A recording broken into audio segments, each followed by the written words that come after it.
The music didn't stop, but it faltered. A violin string slipped out of tune just enough to make 200 guests fall silent at once. My face throbbed where the blow had landed.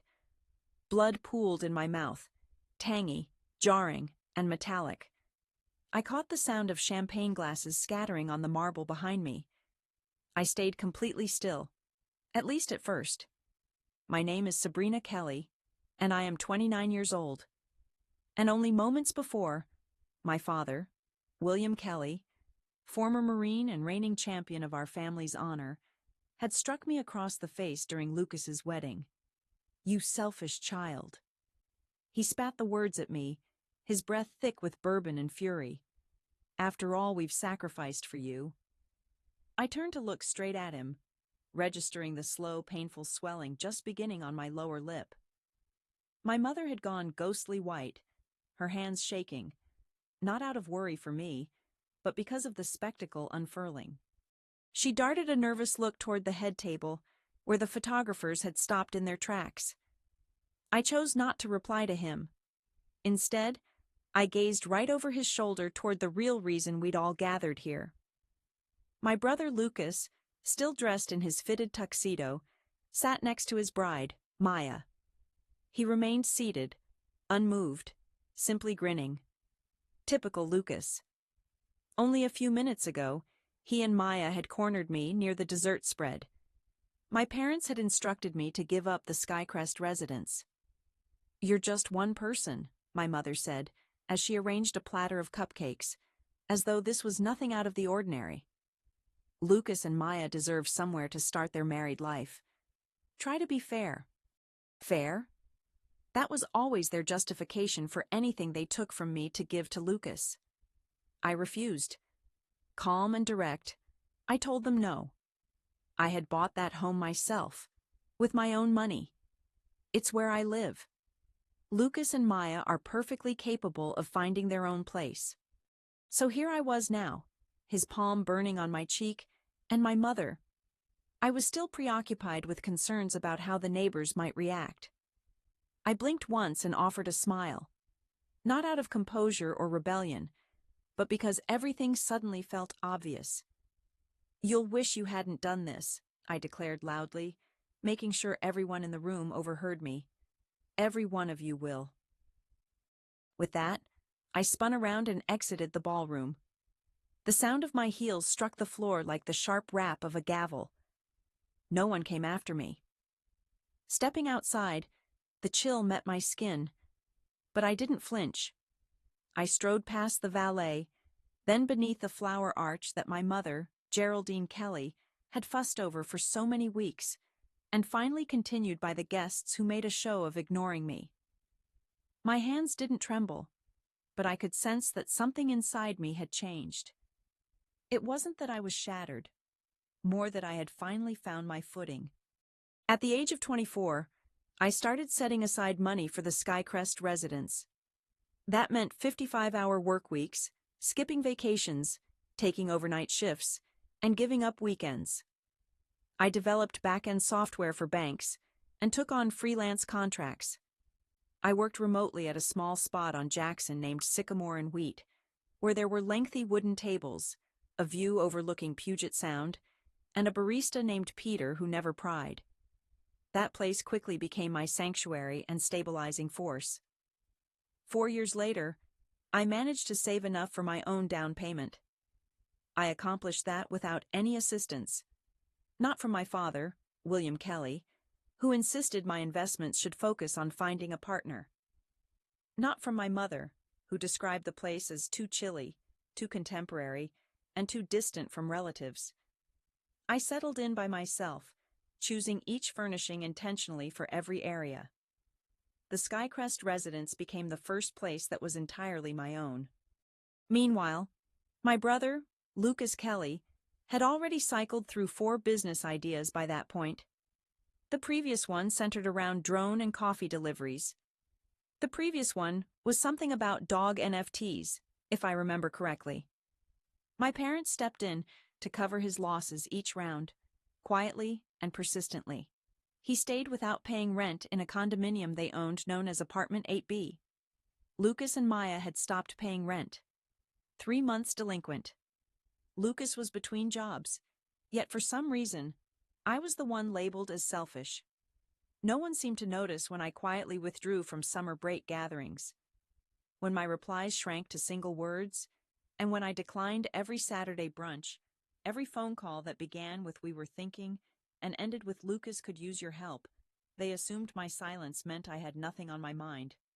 In reality, I kept to myself because I understood that eventually I might need them to overlook just how much I'd figured out while they weren't paying attention. I chose not to head back to the Skycrest residence. That apartment felt overwhelmed with memories, too vulnerable, and I wasn't ready to deal with the emptiness it would bring me tonight. So instead, I turned left at the waterfront and pulled into the gravel lot behind Sycamore and Wheat. The cafe was nearly empty at this late hour, almost ready to close. A single lamp above the counter spread warm light across the clean wooden surface, and there was Peter, sketching glasses with his usual calm consistency. A soft-spoken man in his late 30s, Peter was the type who listened far more than he talked. As soon as he saw me come in, he glanced up, and his expression shifted briefly, showing concern rather than shock. He quietly asked, "You all right?" while already reaching for my favorite mug. "My father hit me," I told him, as I moved slowly to my regular spot by the window. It happened at Lucas Kelly and Maya Douglas's wedding, all because I wouldn't hand over the Skycrest residence. Peter remained silent at first. Instead, he set the mug down in front of me, coffee black with 2 sugars, and placed a chocolate muffin next to it. He slid it toward me, saying it was on the house because I looked like I needed it. I sat there for quite a while, gazing out at the water beyond the window. The glow from the Puget Sound lights trembled in the waves, as if the surface were being disturbed. For the first time since leaving the ballroom, I felt something give way in my chest, opening up. However, it wasn't pain that made me weep. The tears fell because anger overwhelmed me. For so long, I had followed the rules, earned everything myself, and never demanded a thing. And this was what I got for my efforts, humiliated in public, simply for refusing to give away what I had created. What my parents really craved wasn't a daughter. It was a commodity. As the coffee in front of me cooled and my muffin remained untouched, a sudden sense of clarity emerged. If they could take what was mine this easily, what might they attempt after that? I powered up my laptop. My hands were steady, and surrounded by the gentle background noise of the cafe, I began forming my strategy. By the next day, before I'd even finished my coffee, the doorman rang me. My parents arrived without warning. Naturally, they did. I chose my outfit deliberately. A simple black blouse, hair tied neatly back. Minimalist look, composed strength. When I went to meet them in the hallway, my father was already pacing with a tense jaw. My father, who used to be a sergeant, still acted as though everyone owed him respect. "Where are you heading?" my mother asked, her voice edged and her pearls shining. "We need to discuss what happened last night." "Work," I answered as I locked the door behind me. "Some of us still have actual employment." William moved closer and seized my arm. "Do not use that tone with me. After what you pulled yesterday." I pulled away, keeping a steady composure. "Lay a hand on me again, and I'll call security." He paused for a moment, but I didn't. "There are surveillance cameras at the country club. High resolution, plenty of angles." That made him hesitate. My mother, usually composed, had gone noticeably pale. "You wouldn't dare," she managed. I faced the elevator. "By the way, feel free to change the locks if it makes you feel better," I said. "It won't matter. Everything of value is already locked away in secure storage." As the elevator doors closed between us, I kept my eyes on them. They stared at me, not with anger, but with confusion.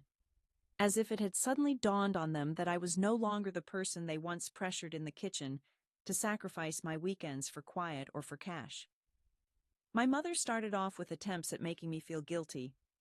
"Sabrina, come back inside. You're shaming us in front of everyone." Then my brother chimed in. "Don't make this a big deal, Sabrina. We can handle this sensibly." After that, Maya, my sister-in-law, texted me. "He should have the Skycrest residence, not you. He's about to raise children there." I glanced at each of their messages once, then muted the conversation and didn't write back. Instead of answering, I drove back to Sycamore and Wheat, ordered my regular coffee, and settled into my favorite spot. Peter Lynn offered me a quiet gesture of recognition. This time, he simply set my cup down without a word and stepped away. I kept my gaze glued to my laptop. That day, I pulled up 3 windows, one for my lawyer, Rachel Solomon, another for my financial advisor, Victor Kim, and the third for a property listing I had saved 8 months ago but never acted on. A high-end apartment community called Oceanside Towers. Oceanside Towers had become all Lucas and Maya could talk about recently. They went to see it in May and kept boasting about the sleek balconies and radiant heated floors. It was out of their price range, obviously, yet they were maneuvering to get a lease for one of the corner apartments, crossing their fingers that my parents would sign as guarantors. Meanwhile, I was preparing to purchase the entire complex outright. Before the sun dipped below the horizon, I submitted an official offer backed by years of savings and a pair of investment accounts no one knew I had. That evening, I rolled out a substantial code update to a private GitHub repository, a property management application I had been quietly developing after hours. This was identical to the concept Lucas once asked to borrow for his failed startup. By the time I shut my laptop, Phase 2 had wrapped up. They assumed I was losing control, that I would end up begging for forgiveness. But I wasn't falling apart. I was building something. It wasn't vengeance or disorder. It was a line drawn with boundaries that actually meant something. They had wanted to take my place. I was on the verge of showing them the true extent of my assets. 12 days rolled by in apparent quiet. It wasn't completely quiet, though. There were still texts and missed calls from hidden numbers, along with uneasy mutual friends reaching out. Lucas sent a relative to check in on me. Maya dropped cryptic remarks online about family members who didn't lend their support. Still, I kept silent. I was occupied at that point. My bid for Oceanside Towers had gone through, and the legal work was now underway. My attorney, Rachel Solomon, sharp as always, had reviewed every single detail. Eventually, the building would be under my ownership before the month was over. But that wasn't what mattered most, or what made it impossible for me to sleep. The real problem ran much deeper. Years back, when my brother was setting up his ill-fated crypto company, Bitnexio, he asked me for some advice on the technical side. He explained that he needed someone to review the system's architecture. I decided to lend a hand. I went through his materials and passed along some of my own interface prototypes, believing all he needed was a little inspiration.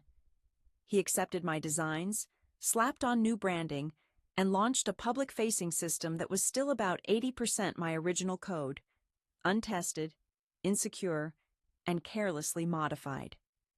When Bitnexio imploded so publicly 2 years ago, he put the blame on unstable market conditions. But after I managed to get into a couple of his earlier servers, I realized he had never updated his administrator credentials.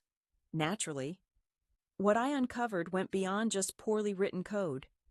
I came across files showing shell companies, fraudulent consulting bills, and substantial transfers sent to a business name I recognized, Kelly Consulting Group, my father William Kelly's side venture. This wasn't just about stealing from me. They had disguised investor funds using my family's identity. I reached out to Rachel Solomon. If I report this to the SEC, it will implicate both of them. She paused for a moment before responding. Is that really what I want? What I want is for them to stop, and for them to realize I'm no longer intimidated by them. After that, I composed one final email to my mother. The subject line read, "We should talk." She arrived the following morning. My mother's pearls were tight around her neck, her expression even tighter. She attempted to begin the conversation in tears. I allowed her that moment, but once I turned my laptop in her direction and revealed the financial documentation, her sentence broke off. You just don't get it," she stammered. I replied, keeping my tone calm. "No, you don't get it. Calling something fraud isn't the same as making an error, and neither is teaching your son that taking from his own family is an acceptable tactic." Her fingers shook in her lap. I snapped my laptop shut. This was only the beginning for us. My mother remained motionless for quite some time. The crying had ended. The gentle air she brought in with her, sorrow as a mother, was gone. Any trace of wounded pride had disappeared. All that was left was a sense of calculation.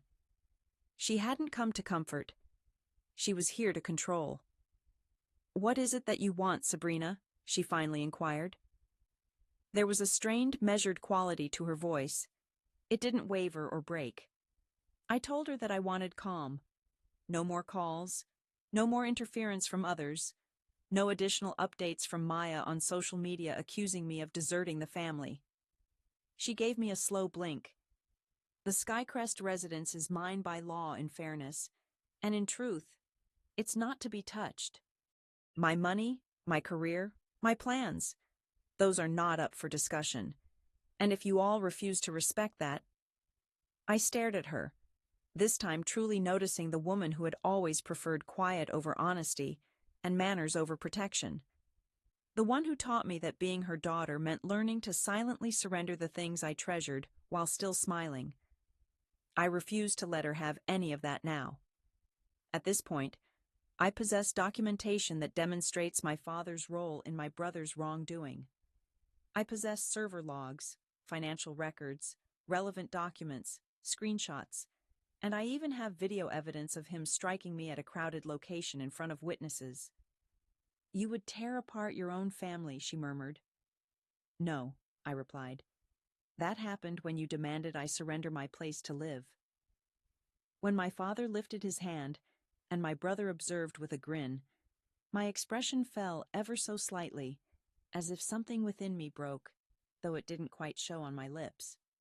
I softly closed my laptop. The noise seemed louder than I anticipated. "I'm just asking for some space and quiet," I said, rising to my feet. All I wanted was some separation and silence. She remained silent.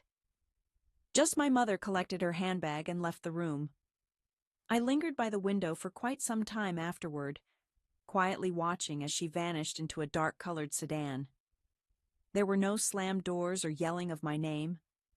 There was only stillness, and this time, the peace was mine alone. 7 days went by, then it was 2. I received no word from my mother. My father never reached out.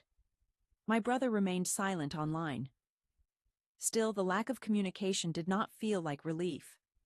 Instead, it felt like mounting tension building beneath the surface. My first warning arrived in an email from Jenna Riley, my real estate agent. The subject line read, "Eviction notice processed. Apartment 8B. Lucas and Maya had stopped paying their rent. 3 months delinquent. They had ignored notices and claimed it was a mix-up with the leasing office. What neither of them, nor any of the other tenants, realized was that the property now belonged to me. My name appeared on the most recent notice they received. I never boasted. I stayed uninvolved. I allowed everything to proceed through the official channels as intended. The process was uneventful, legal, and final. Lucas and Maya left quietly, without saying a word on social media or posting any kind of farewell. The only acknowledgement I received was a text from Lucas the night he and Maya left. "Mom told me what you're doing. You have no way to prove anything." I stared at the text for a long moment, then attached a screenshot of server logs showing his full name and account identifiers for file access with timestamps. I pressed send without adding any explanation. His response appeared just a few minutes later. He typed, "What do you want?" My answer came in 3 words. Total distance. No more demands. No more feelings of obligation masked as Saturday brunches. No more pretending we were something we haven't been for years. He made a final attempt, saying, "You've changed." I stared at the text, then replied, "No." I simply stopped pretending. After that, I muted the conversation and filed the thread in my archives. Later that night, I stepped outside onto the balcony of the Skycrest residence. The Seattle skyline shimmered softly, almost soothing in its glow. I reflected on all the years I had devoted to being worthy, always hoping I was needed or good enough. But now, the only thing I sought was freedom. They had tried to take away my home, but in the end, they lost theirs instead. It was on a Thursday evening that I heard the knock at my door. It didn't sound urgent or angry, only tentative. I reviewed the security footage. My father stood by himself in the corridor, back rigid out of reflex, yet his hands kept fiddling with his coat like he had no idea what to do with them. I could have simply let it go, but my interest got the better of me. I unlocked the door, but I didn't step aside to let him in. He looked older than I remembered. The firmness in his jaw had softened, and he no longer carried that usual air of authority. He only asked for 5 minutes. "That's all I want," he said. I kept silent, but I didn't shut the door on him either. "They're coming home," he finally admitted. "Lucas and Maya lost the apartment." "I already knew," I answered, my tone even. "I own the place." He blinked, as if what I'd said made no sense. Then a change crossed his face. "You," he whispered. "How is that possible?" "Because I'm skilled at this, William. I always have been. You just never noticed." He lowered his gaze. The quiet that settled between us lingered for a while. It wasn't unfriendly, nor was it uncomfortable, just honest. "My mother, Geraldine Kelly, misses me. Every one of us does." "No," I told him. "What you miss is someone to control. Someone you could always sacrifice for Lucas. That person has left this place for good." He gave a slow, deliberate nod. "I made mistakes," he admitted. "Many of them. The slap. How we treated you. Letting Lucas get away with things. Because of all that, I've ended up with nothing." That was accurate. Once I revealed to my mother what evidence I had, my father chose to resign from the board at his company. Rumors began circulating among his friends and colleagues. His once flawless reputation was now tarnished. "I never publicized any information," I explained. "Just the mere possibility was enough." He lifted his face, this time really seeing me. "You haven't lost it all," I pointed out. "Lucas, your perfect child, is still around. Isn't that the ultimate thing for you?" He let out a breath that trembled a little. "We made our share of errors." "No," I countered. "These were decisions you made." He reached into his coat and produced an envelope. "Your mother wanted you to have this. It's an invitation. Her birthday dinner." I accepted the envelope but left it unopened. "I'll consider it," I said. And I shut the door, not with force, not in haste, but in a way that made it clear things were concluded. I kept the envelope in my possession for 4 days before I finally broke the seal. There wasn't a letter inside, just an ivory card marked with my mother's handwriting. Her cursive was so elegant, it always came off as more spectacle than genuine script. The card requested my presence at a dinner for my mother's birthday on August 19, 2024, with only immediate family invited. The phrase, "family only family," almost made me chuckle, but I still didn't discard the invite. When the night of the dinner arrived, I showed up late, arriving about 15 minutes after everyone else had already settled into their seats. My outfit was black. Nothing flashy or funereal, just understated, signaling that I was physically present but emotionally distant. Lucas and Maya sat at the far end of the room, wearing outfits that might once have been high-end designer, but now were simple department store choices. Maya didn't look at me at all, and Lucas gave me only a quick, indifferent glance. My father remained sober throughout. He acknowledged me with a nod when I walked in, offering nothing else. My mother forced a quick, overly bright smile, as if the atmosphere would collapse unless I pretended along with her, but I didn't play the part. Instead, I watched the scene unfold. Nobody directed any questions my way. Nobody tried to instruct me on anything. And when I slipped out early, quietly and without any fuss, no one came after me. A few months went by, and I decided to host a dinner myself. The gathering wasn't held at my parents' place. It wasn't just my family attending. I hosted on my own balcony at the Skycrest residence. We enjoyed wine, exchanged laughter, breathed in the fragrant aroma of roasted garlic, and let mellow jazz drift softly in the background. Peter Lynn showed up, unsurprisingly. Rachel Solomon, my lawyer, was there too, as well as Jenna Riley, the real estate agent who had helped me lock down the building. These were friends who never expected me to give up parts of who I am, just for their approval or a seat in their company. We raised our glasses in a toast just as Seattle began to glow with light below where we sat. Peter raised his glass to me. Someone who transformed a blow into an entire dynasty. My smile wasn't about winning, but about feeling at ease. It wasn't quiet, nor was it giving in, but rather a decision. They tried to take my home, but all they really did was give me my independence.